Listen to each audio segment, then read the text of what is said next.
Chicken കറി എന്നും ഒരുപോലെ ഉണ്ടാക്കി നോക്കിയവർക്ക് ഈ റെസിപ്പി ഒന്ന് ട്രൈ ചെയ്ത് നോക്കണേ.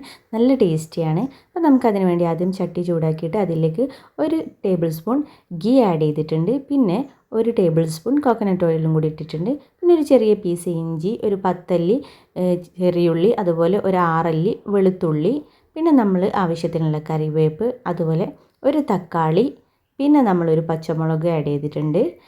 ഇത്രയും ആഡ് ചെയ്ത് നമ്മളൊന്ന് ഇതുപോലെ വഴറ്റിയെടുക്കുകയാണ്. ആവശ്യത്തിനുള്ള ഉപ്പും കൂടി ചേർക്കുന്നുണ്ട്. ഇനി മസാലകൾ ആഡ് ചെയ്യാം. 1 ടേബിൾ സ്പൂൺ മുളക് പൊടിയും 1/4 ടീസ്പൂൺ ചെറിയ ജീരകം ആഡ് ചെയ്തിട്ടുണ്ട്. 1/4 ടീസ്പൂൺ മഞ്ഞൾപ്പൊടി, അതുപോലെ 1/4 ടീസ്പൂൺ കുരുമുളക് പൊടിയും 1/4 ടീസ്പൂൺ ഗരം മസാലയും ഇത്രയും ആഡ് ചെയ്തിട്ട് ഒന്നുകൂടി ഒന്ന് മിക്സ് ചെയ്യുകയാണ്.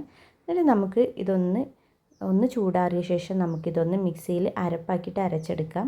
അപ്പോൾ അതിന് വേണ്ടിയിട്ട് നമുക്ക് ആദ്യം വേണ്ടത് 20 കാഷ്യൂനട്ട് വേണം. കുറഞ്ഞാലും കുഴപ്പമൊന്നുമില്ല. എന്നിട്ട് പിന്നെ നമ്മളതിലേക്ക് ഈ മസാല ആഡ് ചെയ്യുന്നു. അതുപോലെ മല്ലിയിലയും കൂടി ആഡ് ചെയ്ത് കുറച്ച് വെള്ളം ഒഴിച്ച് ഇതൊന്ന് അരപ്പാക്കിയെടുക്കുകയാണ്. നമുക്ക് ചിക്കൻ കുക്ക് ചെയ്യാം. അപ്പോൾ അതിലേക്ക് 1/4 ടീസ്പൂൺ മഞ്ഞൾപ്പൊടി, ഉപ്പ്, കുരുമുളക് പൊടി ഇത്രയും ഇട്ടിട്ട് നമ്മൾ സെയിം ചട്ടിയിലൊന്ന് കുക്ക് ചെയ്തെടുക്കുകയാണ്. കുക്ക് ചെയ്ത് കഴിഞ്ഞ ശേഷം ഈ അരപ്പും കൂടി ചേർത്തിട്ട് ഒന്നും കൂടി ഒന്ന് മൂടി വെച്ചിട്ട് നമ്മൾ ഒന്ന് കുക്ക് ചെയ്യുകയാണ്.